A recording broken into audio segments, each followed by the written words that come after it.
Welcome to Contemporary Retirement. Contemporary Retirement is a public interest program focused on the retirement community. Every program has segments on legal, financial, and health issues affecting the retirement community. Contemporary Retirement is sponsored in part by a major grant from the Family Heritage Trust Company.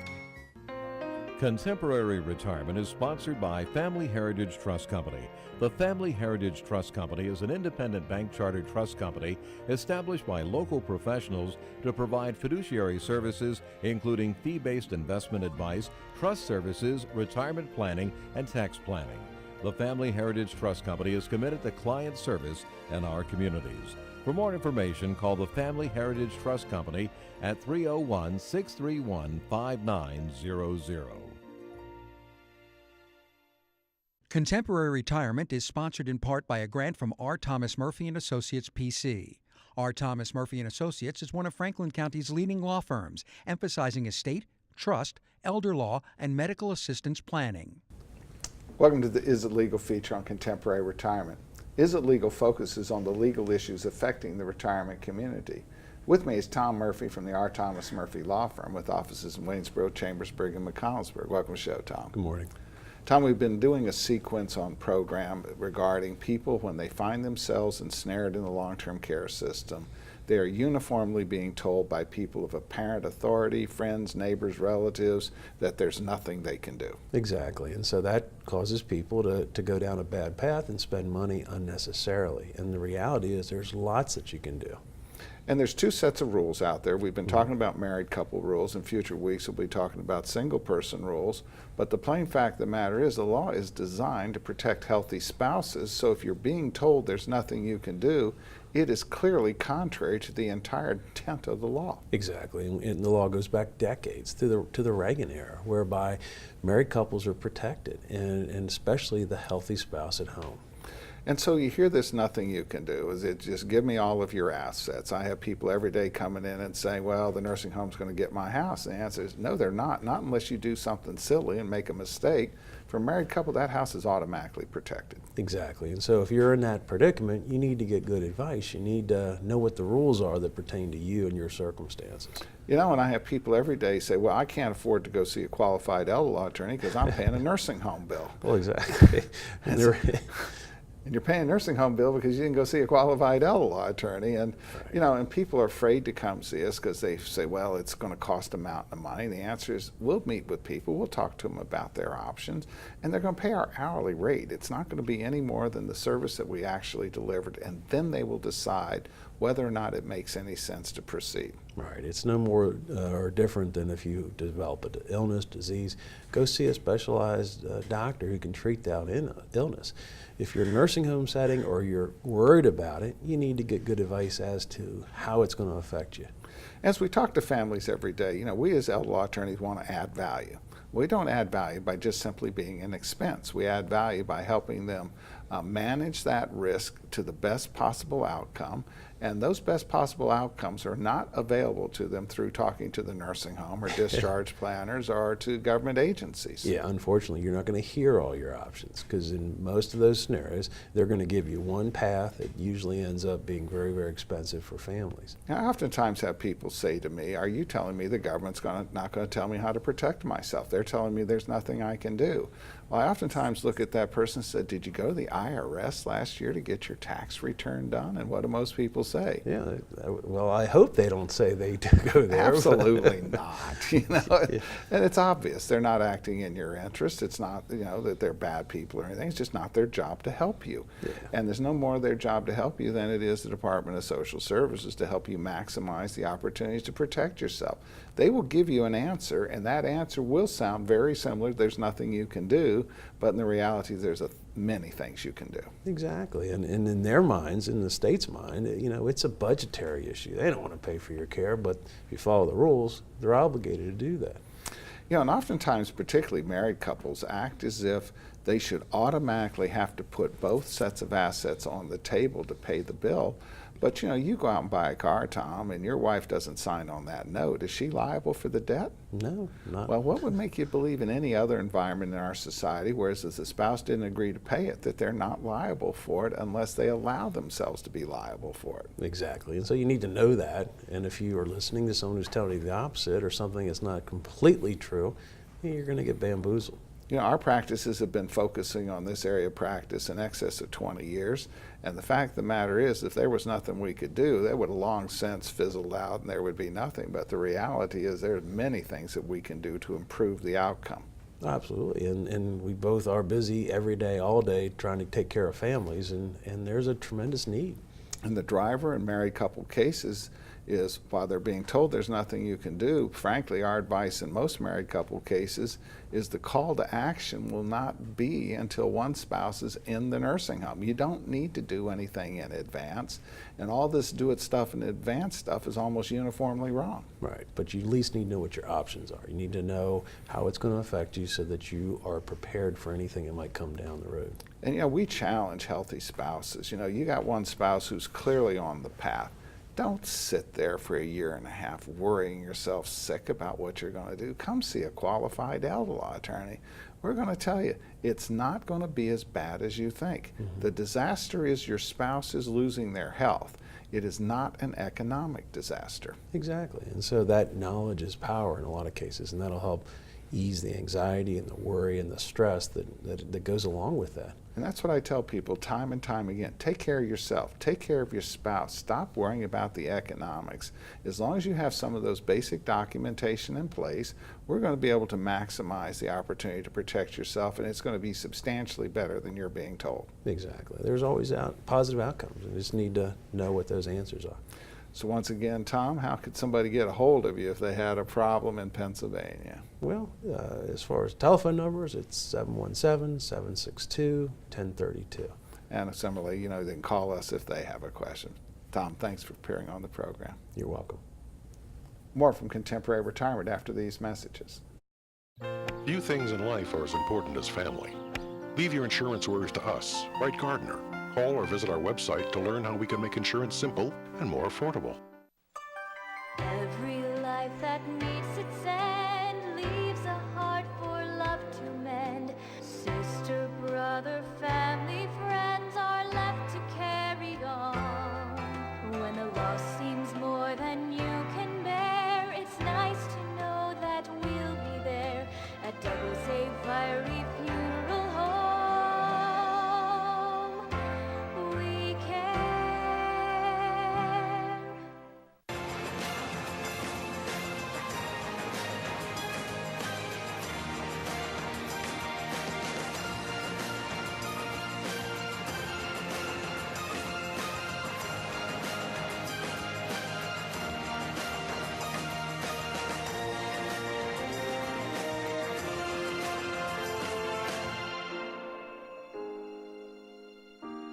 Call Ed Lowe to help put your mind at ease. Welcome to special guest feature on Contemporary Retirement. This segment focuses on various issues which are of importance to the retirement community. Today we have a very special guest, Governor Larry Hogan, State of Maryland. Welcome to the show, Governor Hogan. Well, thank you so much. It's great to be with you. It's been really nice to have you as our governor because unlike some previous administrations, we've actually seen you out in Western Maryland. Well, you know, when I was running for governor, I heard over and over again from people all over Western Maryland who felt completely ignored and neglected.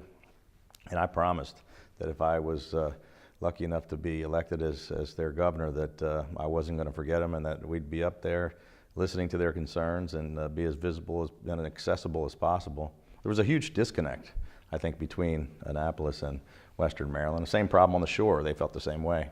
And I think we've delivered on that. I've been in Western Maryland, I think, more than any other governor in the past. Well, it's pretty unique in the state of Maryland, too, is because while the legislature has a lot of control, unless the governor puts it in the budget, it isn't going to happen. Well, that's true, but there's also a lot of other different ways that people interact with the government. And so we brought our entire cabinet to Western Maryland, too, and it's not just when I'm there or the lieutenant governor is there. Actually, my wife, the First Lady, has been there for a number of different things, but every one of our cabinet members has been in Western Maryland multiple times. And we had our first cabinet meeting in Hagerstown where we brought the entire state government up to Western Maryland, and I think it might have been the first time that ever happened. And of course, one of our home favorites is in your office, former Senator Shank. He's one of my all-time favorites.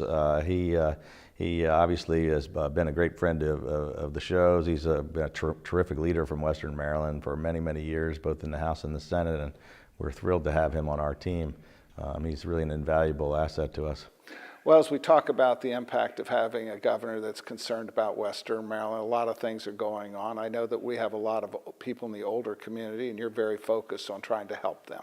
Well, absolutely. I mean, there's a lot of special needs and attentions and concerns that people, older people have, and we've been focused on that like a laser beam. And one thing that we really want to continue to make progress on in our second term is to eliminate taxes on retirement income. You know, with the legislature we've only been able to chip away at it, but we have made progress in cutting taxes, retirement taxes for military veterans and for police, fire, correctional officers, and first responders. So at least we got our foot in the door, convincing the members of the legislature that it made sense, and we're going to come back and try to make sure we put more money back in the pockets of everybody. Because what I hate hearing, and I've heard too much, going back to when I first ran for governor, people said, you know, I love the state of Maryland. I've grown up here. My kids and grandkids are here, and I don't want to leave, but I can't stay here on a fixed income. And so we're going to try to change that and make sure that people can stay in the state they love. Well, and I think it also points to the fact that we have adjacent states that have the appearance of more favorable tax treatment for retirees. And the fact of the matter is we're in a competitive environment, whether it be governmental or private enterprise, Absolutely. And you have to respond to that. Absolutely. We've got to be competitive with the surrounding states. And some of our competitors in other states have eliminated taxes on retirement, and we want to do the same thing. And it's really paying attention to the community. Too often, there was that old saying that with some of the previous administrations, there wasn't a tax hike that they didn't like, and I know that you've been very focused on that. Well, I said there wasn't a tax that they didn't hike, or at least one they didn't like. Before I ran I was a small businessman 4 years ago who had never held elected office, and I ran because I was so frustrated at what was happening to our state. 43 tax hikes in a row. Crushed our economy. We lost 8,000 businesses and 100,000 jobs, and talking about what we were just talking about, fleeing the state. We had the 7th largest mass exodus of taxpayers in the country. People just leaving in all directions. A Gallup poll said that nearly half of all Marylanders wanted to leave the state.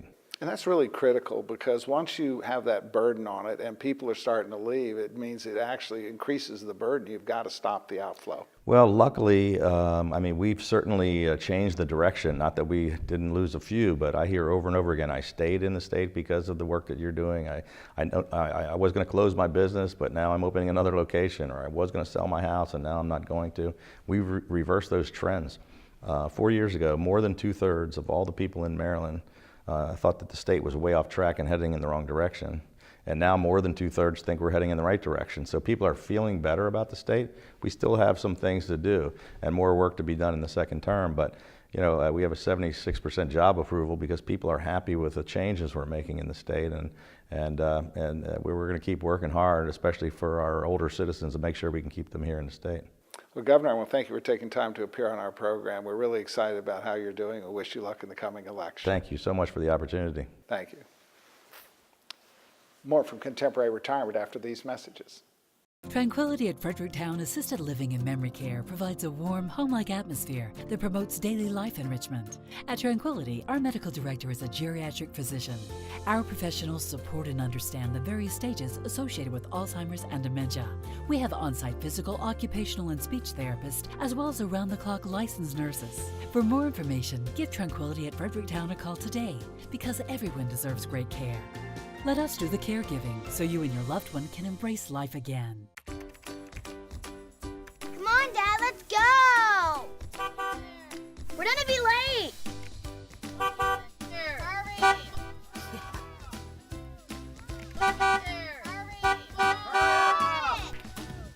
Just one more bid on HurleyAuctions.com. If you haven't visited HurleyAuctions.com, you don't know what you're missing. Whether you're buying or selling, antique cars, tractors, boats, or real estate, you can do it all at HurleyAuctions.com. Get to know Dr. Carrie Hesley at Diagnostic Imaging Services. What I find most rewarding is caring for women through our Women's Imaging Center. We have a caring staff that will ease patients through an ultrasound, bone densitometry, breast biopsy, or mammogram.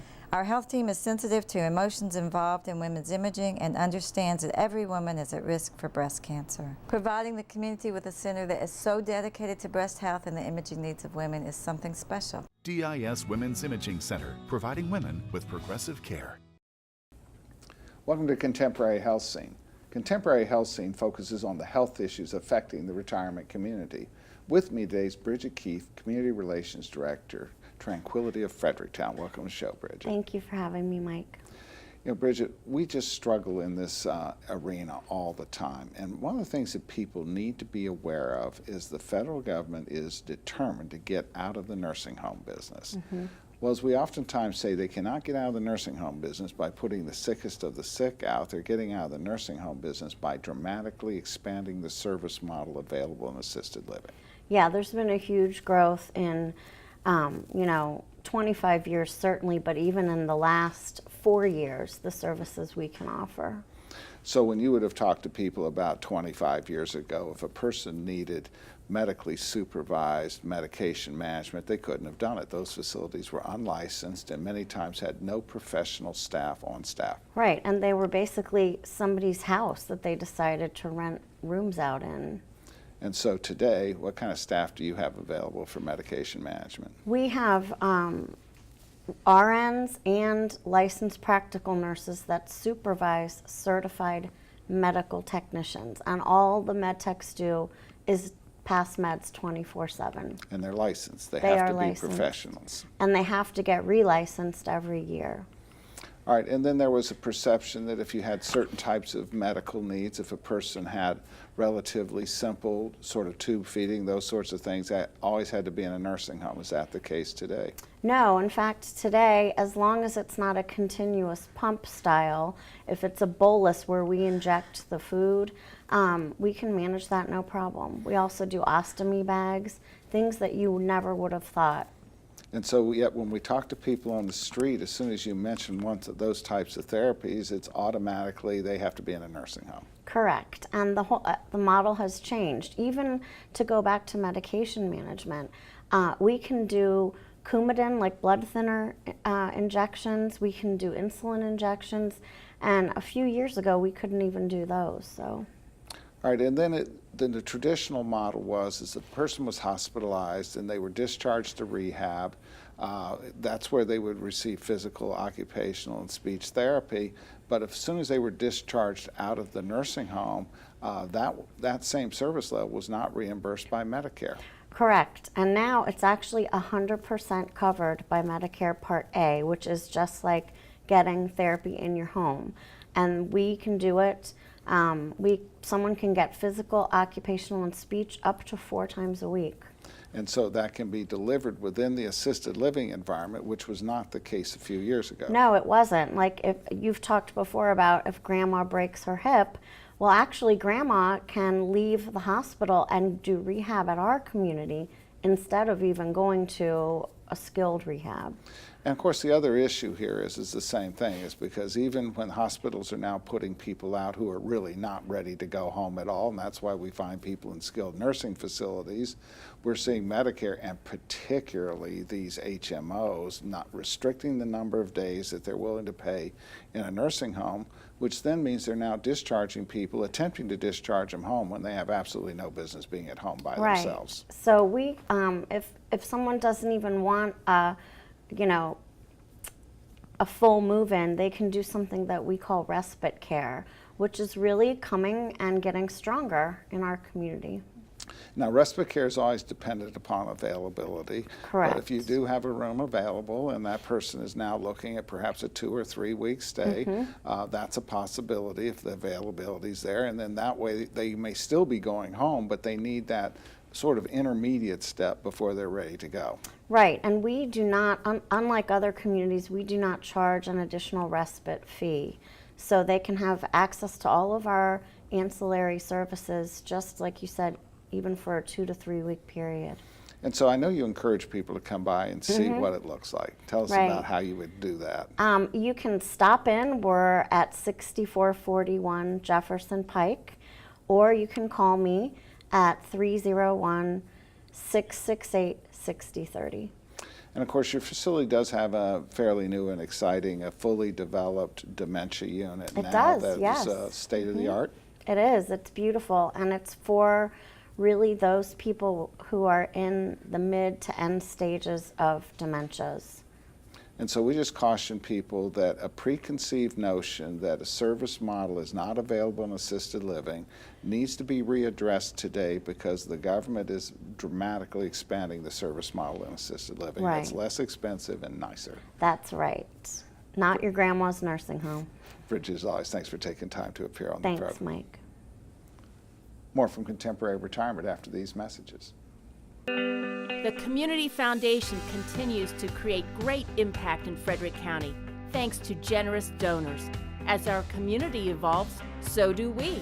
While we don't have a real crystal ball that can predict the future, we are poised and ready to see things differently and help nonprofits, city and county agencies, civic groups, faith-based organizations, businesses, families, and individuals to solve problems within our community. Albright, Crumbacker, Mal & Itel are a full-service firm that provides elder care services, including managing incoming bills, bill payment, depositing checks, balancing bank statements, and preparing, planning, and filing personal tax returns. Put your mind at ease and call us today. Welcome to the Making Sense feature on Contemporary Retirement. Making Sense focuses on the financial issues affecting the retirement community.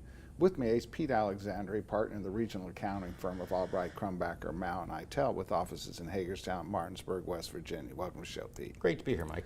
Pete, we were doing a little blurb last week on the 2018 Tax Act. Once again, let's do a quick overview of the fact that many retirees will no longer be doing itemized deductions. Well, as we said last week, a lot of retirees before were able to itemize because the standard deduction was only $12,000, $12,600, up to $14,000 for those 65 and over. What happened is, under the new tax law, they increased the standard deduction and they rolled the personal exemption into it. So now, unless you have a married couple over 65, unless you have over $26,600 of itemized deductions, you're going to be better off just taking the standard deduction. And so we're going to see a lot of retirees doing that. And so one of the problems is with respect to charities, because in the past you would make a charitable deduction and you might be able to itemize and get the benefit of reducing your income because of that. But there's an indirect way of achieving the same goal. Would you mind telling us about that? Yeah, I mean, think about it like this, and we've had this on the books for over a decade now, but it is now made permanent. It's called a Qualified Charitable Distribution, QCD. Lord knows we love our acronyms. But what happens if you take money out of your IRA and you put it in your bank account? You have now created taxable income on your return. That taxable income on your return then would be subject to tax, but if you turn around and give that money to charity, you would get an itemized deduction for that charitable contribution. So assuming you could itemize, that would all wash off the books for you and it wouldn't cost you any tax. But for a lot of people going forward, they're not going to be able to itemize because they don't have enough charitable or other medical expense deductions. And so in essence, they might lose that charitable deduction, but there's a way around it. Yeah, under the same scenario, they might pull out their $5,000 minimum distribution, or just regular money. Doesn't even have to be your minimum distribution. They'll pull money out of their IRA, they'll give it to charity, but because they're not over that new higher threshold, 26.6, they'll choose to take the standard deduction. Going to be better for them. And so in essence, they're kind of losing their charitable contribution. But what you can do is you can pull money directly out of your IRA and have the IRA trustee, the bank, the brokerage house, directly send that money to charity. By doing that, once again, it's called a qualified charitable distribution. That money is not then taxed to you at all. Doesn't show up on your tax return. Doesn't show up on page 1 of your tax return as taxable income. Therefore, you have lowered your income and you don't have to worry, can I itemize to take the deduction? So it would only be relevant if you had enough charitable deductions that you could still itemize, but if you don't have enough, it's a way of, in essence, getting a backdoor deduction for it. Exactly. And the other benefit you have is even if you can itemize, remember you lose medical expenses. You lose 7.5% of your adjusted gross income. So if you have $100,000 adjusted gross income, until your medical, if you can itemize, goes over $7,500, you don't get a benefit. Well, if that charitable contribution doesn't show up on page one or if that IRA distribution is not included on page one because it directly went to charity, that lowers your income, that lowers the threshold of your medical deductions. It might also have some impact on your Part B premium and other factors as well. Yeah, that's what a lot of people don't understand is there are many different brackets all based on your prior year income that determines what your Medicare Part B, is it? B premiums are. The lower your income, the lower your Medicare Part B premium, and by having that money go directly to charity, it is not counted in your adjusted gross income. Therefore, it does not cause you to pay higher Medicare Part B premiums. Now, what we want to understand here is most of our viewers' eyes have just swam over, thinking they cannot figure out what we just said. But what the real driver of this is you want to take advantage of this stuff, you need to see your tax planner in the last 3 months of the year. Let's get this stuff under control. None of this stuff can be effectuated if you're trying to do it on February 15th when you finally get all of your stuff in and go in and talk to your tax preparer. Yeah, that's probably the best point. As we've said before, there's very little you can do after December 31st, 2018. There's very little you can do after the fact to reduce your 2018 taxes. Once you hit January 1st, you may as well start worrying about 2019. Pete, as always, thanks for taking time to appear on the program. Great to be here, Mike. Thank you from Contemporary Retirement. Remember a more carefree time? Leave your insurance worries to us, Wright Gardner. Call or visit our website to learn how we can make insurance simple and more affordable.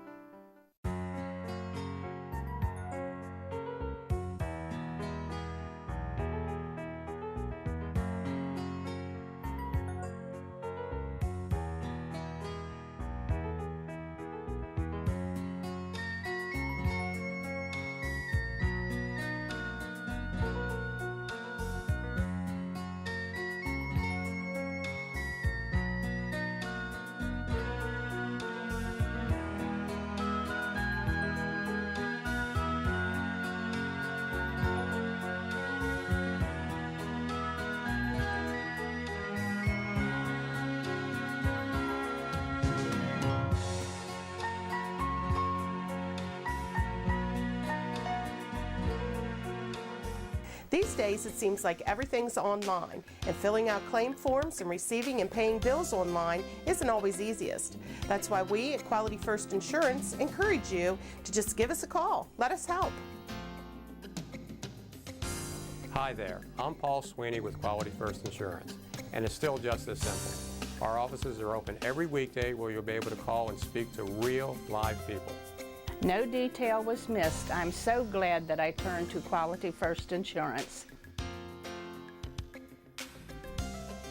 I've recommended Quality First Insurance to my friends who've been just as satisfied. If you're not happy with what you're paying for Medigap, or more importantly, not happy with your service, give us a try. We're locally owned, and we take the time to provide you with the best. We are Quality First Insurance, and our mission is to provide quality products to quality people. Pick up the phone and give us a call today at 800-745-1411.